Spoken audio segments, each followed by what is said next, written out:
അപ്പോൾ ഇന്ന് ഞാൻ വളരെ എളുപ്പത്തിൽ തയ്യാറാക്കാൻ പറ്റുന്ന ഒരു നാടൻ കറിയായിട്ടാണ് വന്നിരിക്കുന്നത്. അപ്പോൾ കറി എന്ന് പറയാൻ പറ്റില്ല, കൂട്ടാണിത്. പരിപ്പ് പടവലങ്ങ കൂട്ട്. വളരെ കുറച്ച് ചേരുവകൾ മാത്രമേ നമുക്കിതിന് ആവശ്യമുള്ളൂ. അപ്പോൾ പെട്ടെന്ന് തന്നെ തയ്യാറാക്കി കിട്ടും. അപ്പോൾ ഇത് കണ്ടുകൊണ്ടിരിക്കുന്ന എല്ലാവർക്കും സതൺ മെനുവിലേക്ക് സ്വാഗതം. ഞാൻ നീതു.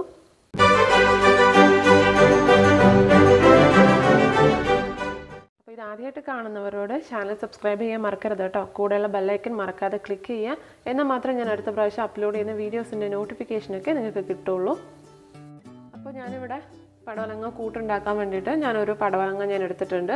അപ്പോൾ അത് നന്നായിട്ട് കഴുകി അതിൻ്റെ അകത്തുള്ള സീഡൊക്കെ കളഞ്ഞ് ഇതുപോലെ കട്ട് ചെയ്ത് വെച്ചിട്ടുണ്ട്. ഈ ഒരു വലിപ്പത്തിൽ കട്ട് ചെയ്തിട്ടുണ്ട്. ഒരുപാട് ചെറുതായിട്ട് കട്ട് ചെയ്യരുത്, കാരണം നമ്മളതൊക്കെ ഉടഞ്ഞു പോകും നമ്മൾ വെന്ത് വരുമ്പോഴത്തേക്കും. അപ്പോൾ അതാ ഞാനിവിടെ ചെറുപരിപ്പ് ഞാൻ എടുത്തിട്ടുണ്ട്. അതായത് നമ്മുടെ പായസം വെക്കുന്ന പരിപ്പുണ്ടല്ലോ, ചെറുപരിപ്പ്. ആ പരിപ്പ് ഞാനിവിടെ എടുത്തിട്ടുണ്ട്. ഏകദേശം ഒരു 1/4 കപ്പ് പരിപ്പുണ്ടാവും. അതിൻ്റെ കൂടെ തന്നെ 1 സ്പൂണ് കടലപ്പരിപ്പും കൂടെ ചേർത്തിട്ടുണ്ട്. അത് നന്നായിട്ട് കഴുകിയിട്ട് ഒരു 15 മിനിറ്റ് ഞാനിങ്ങനെ കുതിർത്ത് വെച്ചിട്ടുണ്ട്. അപ്പോൾ മാത്രമേ നമ്മളുടെ ഈ വേവ് ശരിയാവുള്ളൂ. അതായത് പടവലങ്ങയും പരിപ്പും ഒരുപോലെ നമുക്ക് വെന്ത് കിട്ടുള്ളൂ. അപ്പോൾ ഇത് ഞാൻ ഉണ്ടാക്കാൻ പോകുന്നത് കുക്കറിലാണ്. അപ്പോൾ നമ്മൾ കട്ട് ചെയ്ത് വെച്ചിരിക്കുന്ന പടവലങ്ങ നമ്മൾ കുക്കറിലേക്ക് മാറ്റുക. അപ്പോൾ കുറച്ച് വലിപ്പമുള്ള പടവലങ്ങ എടുത്തോളൂ കേട്ടോ, അപ്പോഴായിരിക്കും കുറച്ചുകൂടെ ടേസ്റ്റ്.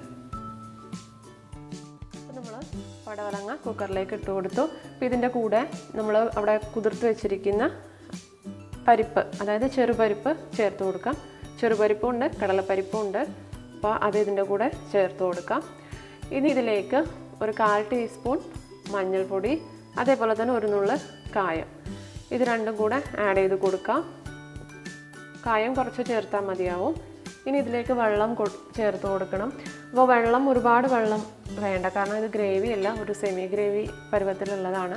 അപ്പോൾ ഒരുപാട് വെള്ളം ഒഴിക്കരുത്. ഇനി ഇത് ഒരു വിസിൽ, അതായത് ഒരു ലോ ടു മീഡിയം ഫ്ലെയിമിൽ ഒരു വിസിൽ വരുന്നത് വരെ ഇതൊന്ന് വേവിക്കാം. എന്നിട്ട് പ്രഷർ മുഴുവനും പോയതിന് ശേഷം തുറക്കാം. അപ്പോൾ കറക്റ്റായിട്ട് രണ്ടും വെന്ത് കിട്ടിക്കോളും.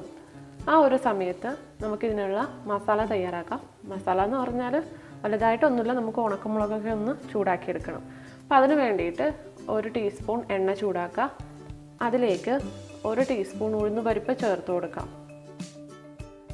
ഉഴുന്ന് പരിപ്പിൻ്റെ കൂടെ ഏകദേശം ഒരു 1/4 മുതൽ 1/2 ടീസ്പൂൺ വരെ ജീരകം ചേർത്ത് കൊടുക്കാം. അതേപോലെ തന്നെ ഒരു 10 കുരുമുളക്. അപ്പോൾ അത് എരിവിനനുസരിച്ചിട്ട് അഡ്ജസ്റ്റ് ചെയ്ത് കൊടുക്കാം. ഒരുപാടൊന്നും ആവശ്യമില്ല, കുറച്ച് ഇത്രയും അളവിൽ ഇട്ടാൽ മതിയാവും. അപ്പോൾ അതിൻ്റെ കൂടെ തന്നെ 2 ഉണക്കമുളക് കൂടെ ഞാൻ ചേർത്ത് കൊടുത്തിട്ടുണ്ട്. അപ്പോൾ ഇനി ഇത് നന്നായിട്ടൊന്ന് മിക്സ് ചെയ്ത് കൊടുക്കുക. ഒന്ന് ഫ്രൈ ആയി വരണം. അപ്പോൾ ഇതാണ് അതിൻ്റെ മസാല, ബേസിക് ആയിട്ടുള്ള മസാല. നമ്മൾ വേറെ പൊടികളൊന്നും ഇതിനകത്തേക്ക് ചേർത്ത് കൊടുക്കുന്നില്ല. അപ്പോൾ ഇതിന് അരപ്പിന് നമുക്ക് തേങ്ങ കൂടെ വേണം. അപ്പോൾ അതിന് വേണ്ടിയിട്ട് ഏകദേശം ഒരു 1/4 കപ്പ് തേങ്ങ ഞാൻ എടുത്തിട്ടുണ്ട്. പച്ച തേങ്ങയാണ് നമുക്ക് ഇതിലേക്ക് അരച്ചു കൊടുക്കേണ്ടത്. നമ്മൾ തേങ്ങ വറുക്കൊന്നും വേണ്ട, പച്ച തേങ്ങയാണ്. ഇതൊന്ന് ചൂടായി കിട്ടിയതിന് ശേഷം നമുക്ക് ആ തേങ്ങ കൂടെ ഇതിൻ്റെ കൂടെ ചേർത്ത് കൊടുക്കാം, കാരണം ആ ഓയിലൊക്കെ അതിനകത്തുണ്ടല്ലോ. അപ്പോൾ അതൊക്കെ ഈ തേങ്ങയുടെ കൂടെ അങ്ങ് ചേർന്നോളും. അപ്പോൾ അതിന് വേണ്ടിയിട്ടാണ് കേട്ടോ. തേങ്ങ ചൂടാക്കേണ്ട ആവശ്യമില്ല, ഞാൻ വെറുതെ അതിനകത്തേക്ക് ഇട്ട് കൊടുക്കുകയാണ്. ഞാൻ ഫ്ലെയിമൊക്കെ ഓഫ് ചെയ്തു. അപ്പോൾ വെറുതെ ഇട്ട് കൊടുക്കുകയാണ്. ഒന്ന് മിക്സ് ചെയ്തിട്ട് നമുക്ക് ആ മസാല ഒന്ന് തണുത്തതിന് ശേഷം നമുക്കിതൊന്ന് അരച്ചെടുക്കണം. നല്ല കട്ടിയിൽ അരച്ചെടുക്കണം കേട്ടോ. അധികം വെള്ളമൊന്നും ഒഴിക്കാൻ പാടില്ല, കാരണം നമ്മുടെ കറി തിക്കായിട്ടാണ് വേണ്ടത്. അപ്പോൾ അതാ നമ്മുടെ പരിപ്പും പടവലങ്ങയൊക്കെ നന്നായിട്ട് വെന്ത് വന്നിട്ടുണ്ട്. ഞാൻ വേറൊരു പാത്രത്തിലേക്ക് മാറ്റിയിട്ടുണ്ട്. അപ്പോൾ അതാ ഇങ്ങനെയാണ് ഇരിക്കുക. ഈ ഒരു കൺസിസ്റ്റൻസിൽ വേണം നമുക്കത് വെന്ത് കിട്ടാൻ, കാരണം ഒരുപാട് വെള്ളം ഒഴിച്ചിട്ട് വേവിക്കരുത്. അപ്പോൾ ഇതിലേക്ക് നമ്മൾ ആവശ്യത്തിന് ഉപ്പ് ചേർത്ത് കൊടുക്കാം. നമ്മൾ ഇതുവരെ ഉപ്പൊന്നും ഇട്ടിട്ടില്ല. അപ്പോൾ പരിപ്പ് വെന്തതിന് ശേഷം ഉപ്പ് ചേർത്ത് കൊടുക്കാം കേട്ടോ. അപ്പോൾ ഇനി ഉപ്പ് കൂടെ ചേർത്തിട്ട് ചെറുതായിട്ടൊന്ന് തിളച്ച് വരട്ടെ.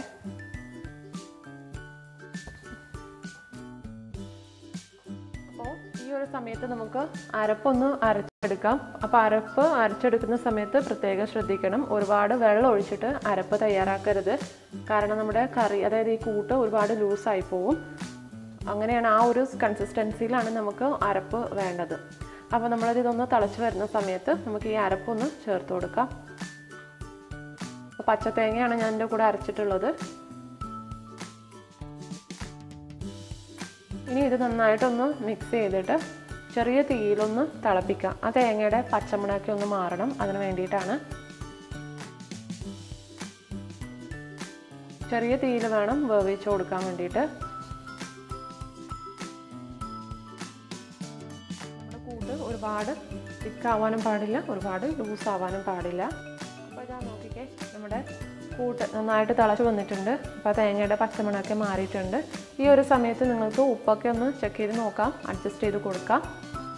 അപ്പോൾ നമ്മുടെ ടേസ്റ്റി ആയിട്ടുള്ള പരിപ്പ് പടവലങ്ങ കൂട്ട് റെഡി ആയിട്ടുണ്ട്. ഇനി നമുക്കിതിലേക്ക് താളിച്ച് കൊടുക്കുകയാണ് വേണ്ടത്. അപ്പോൾ താളിക്കാൻ വേണ്ടിയിട്ട് ഏകദേശം ഒരു 2 ടീസ്പൂൺ എണ്ണ ചൂടാക്കുക. അതിലേക്ക് ഒരു 1/2 ടീസ്പൂൺ കടുക് ചേർത്ത് പൊട്ടിക്കുക. അതിൻ്റെ കൂടെ കറിവേപ്പിലയും കൂടെ ചേർത്തിട്ട് താളിച്ചൊഴിക്കാം. അപ്പോൾ നിങ്ങൾക്ക് വേണമെന്നുണ്ടെങ്കിൽ ഉഴുന്ന് പരിപ്പും കൂടി ചേർത്ത് താളിക്കാം. അപ്പോൾ ഞാനത് ചെയ്തിട്ടില്ല. അപ്പോൾ നമ്മൾ താളിച്ചത് ചേർത്തിട്ട് നന്നായിട്ടൊന്ന് മിക്സ് ചെയ്ത് കൊടുക്കുക.